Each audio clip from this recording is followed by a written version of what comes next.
Maya Collins stood on the rain-soaked sidewalk, her phone clutched in one hand and her 4-year-old daughter, Lily's hand, in the other. The Uber app showed a black SUV arriving in 1 minute, and Maya had never been more grateful for technology. Her second-hand sedan had finally died that morning, giving up completely in the parking lot of Lily's daycare, and Maya had no money for repairs until her next paycheck, which meant riding to her first day at her new job via Uber, a luxury she normally couldn't afford. But desperate times called for desperate measures. This job at Sterling Enterprises was her chance to finally get ahead, to stop living paycheck to paycheck. To give Lily something better than thrift store clothes and worrying about rent. Maya had dressed carefully that morning in her best outfit, a beige dress and gray cardigan that she'd bought on clearance 3 years ago. She'd pulled her light brown hair back in a neat ponytail and even put on the small pearl earrings her mother had given her before she died. She wanted to make a good impression on her first day as an administrative assistant. Lily clutched her teddy bear, Mr. Snuggles, looking small and tired. She'd been up half the night with a cough, and Maya had debated calling in sick on her literal first day. But she couldn't. Not when she'd already used her last job's sick days taking care of Lily during her ear infections. Not when this job paid $3 more an hour than her last one. Not when they desperately needed the money. A sleek black SUV pulled up, and Maya quickly checked the license plate against her app. It matched. She opened the back door, helping Lily inside before sliding in herself, her worn backpack clutched on her lap. "Thank you so much for picking us up," Maya said breathlessly to the driver. "I'm so sorry we have a child." "I know some drivers don't like that. And we're going to Sterling Enterprises downtown, the main building. I have an interview. No, wait, not an interview. I got the job. It's my first day. Sorry, I'm rambling. I'm just nervous." The driver looked at her in the rearview mirror. He was younger than she expected, maybe mid-30s, with dark hair and striking features. He wore a sharp suit that seemed too expensive for an Uber driver, but what did Maya know? Maybe he had another job. "Sterling Enterprises," he repeated, his voice smooth and cultured. "That's quite a company. What position are you starting?" "Administrative assistant in the executive suite. It's probably not glamorous to someone like you who drives successful people around all day, but for me, it's everything. The pay is better than my last job, there's health insurance, and they have childcare assistance. That alone is going to change our lives." The driver's eyes met hers in the mirror, and there was something in his expression Maya couldn't quite read. Amusement, maybe? Or concern. "I'm sure you'll do wonderfully," he said. Lily started coughing, that deep chest cough that had kept them both up. Maya pulled out a water bottle and helped her daughter drink, murmuring reassurances. "Sorry," Maya said to the driver. "She's been sick. I know I probably shouldn't be bringing her, but my regular sitter canceled last minute, and I couldn't afford to miss my first day. The HR person said there was a daycare in the building, so I'm hoping they'll take her even though I haven't registered yet. I'll pay extra if I have to." "You seem like a dedicated mother," the driver said. "I'm a desperate mother," Maya corrected with a tired laugh. "There's a difference. Dedicated sounds noble. Desperate is just doing whatever it takes, because you don't have a choice." I think they're often the same thing. They drove in comfortable silence for a while, the city waking up around them.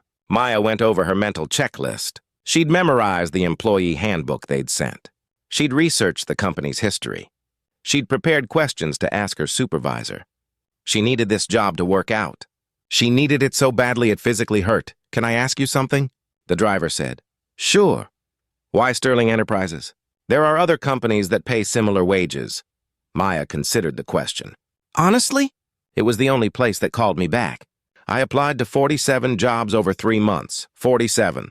I got 2 interviews, and Sterling was the only offer. So it's not that I chose them.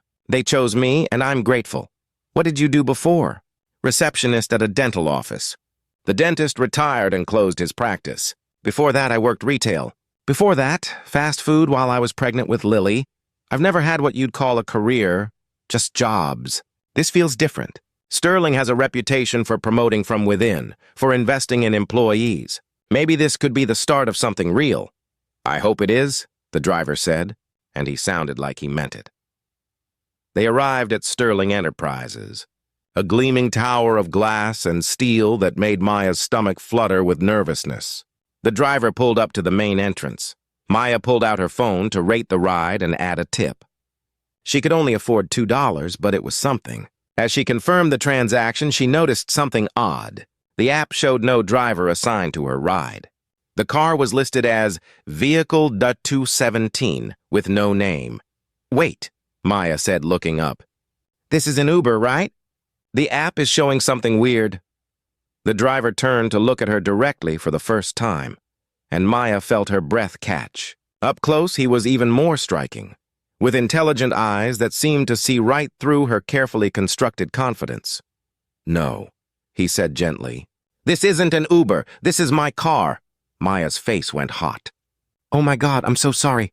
I thought," the app said, "there was a black SUV. Your Uber canceled 2 minutes after you booked it. I saw you standing in the rain with your daughter looking stressed. I was heading to the same building, so I stopped. But you let me talk the entire way here. You let me tell you about my job, about my life, about being desperate. You let me think you were my driver. You seemed like you needed someone to talk to. And honestly, I was curious about who you were, who I am. I'm nobody. I'm just... Wait." Maya's blood ran cold as pieces clicked together. The expensive suit. The private car. The fact he was heading to Sterling Enterprises. "Who are you?" The man extended his hand. "Nathan Sterling. I'm the CEO of Sterling Enterprises. And if I'm not mistaken, you're starting today as my new executive assistant, not just any administrative assistant. HR made a mistake in your offer letter. They wrote the wrong position title. Maya thought she might be sick. She'd just spent 20 minutes telling the CEO of her new company that she was desperate, that she'd been rejected by 46 other places, that she couldn't afford childcare, that this job was her only option. She'd treated him like an Uber driver. She'd apologized for her daughter being in his car. "I'm going to be fired before I even start," she whispered. "Why would I fire you? Because I just humiliated myself completely. Because I mistook you for a driver. Because I overshared everything. Because I brought my sick daughter on my first day." Nathan glanced at Lily, who was watching them with big, curious eyes, clutching Mr. Snuggles. "Come with me, both of you." He got out and opened the door for them, and Maya had no choice but to follow, her cheeks burning. Nathan led them through a private entrance, past security who nodded respectfully, and up a private elevator. "The company daycare is on the 3rd floor," Nathan explained as they rose. "It's excellent, and enrollment is included in your benefits package. We'll get Lily registered this morning. They have a nurse on staff who can check her cough." "Mr. Sterling, I can't." "You can, and you will. As my executive assistant, you'll be working long hours. I need you focused, not worried about your daughter. This is in my interest as much as yours." They dropped Lily at the daycare, where cheerful staff members immediately made her comfortable with toys and juice. Lily barely waved goodbye, already distracted by a play kitchen that was nicer than their real one. Nathan then led Maya to the executive floor. His office was impressive, all windows and modern furniture. But what caught Maya's attention was the smaller office connected to it. "This is yours," Nathan said. "You'll coordinate my schedule, handle confidential correspondence, prepare briefings, and basically keep my professional life from descending into chaos. The previous assistant retired after 20 years, so you have big shoes to fill. But after our conversation in the car, I think you're exactly what I need." Maya stared at him. "How can you possibly think that?" "I literally mistook you for an Uber driver. And in doing so, you were more honest with me in 20 minutes than most people are in 20 years. You told me about struggling to make ends meet, about being rejected by dozens of companies, about doing whatever it takes for your daughter. Do you know what that showed me?" Maya shook her head.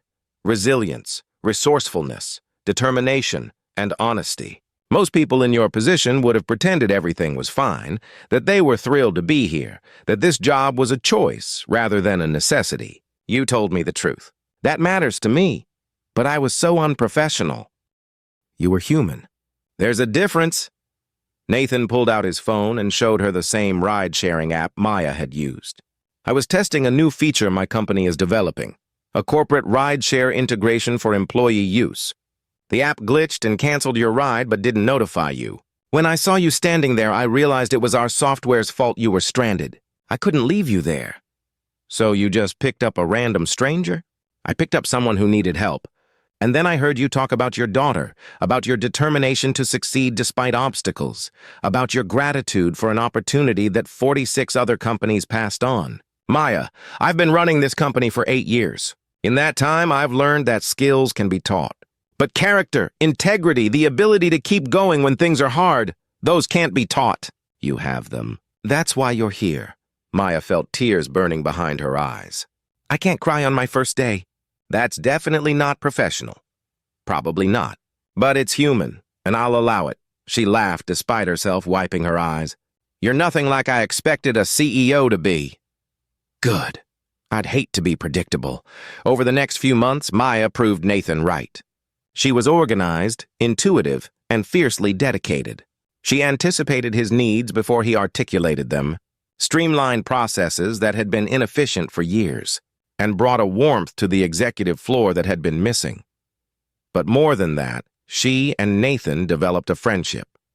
He told her about inheriting the company from his father, about the pressure to maintain a legacy, about how lonely it was at the top. She told him about Lily's father leaving when she was pregnant, about rebuilding from nothing, about dreams she'd set aside but hadn't forgotten. I wanted to be a teacher, Maya admitted one late evening when they were both still at the office. Before I got pregnant, I was in college studying education. When Lily's father left, I had to drop out. Couldn't afford tuition and a baby. Is that dream gone or just postponed? Postponed, I hope. Maybe when Lily's older. Maybe when I've saved enough. The next week, Nathan called Maya into his office. Sterling Enterprises has a continuing education program for employees. Full tuition coverage for approved programs.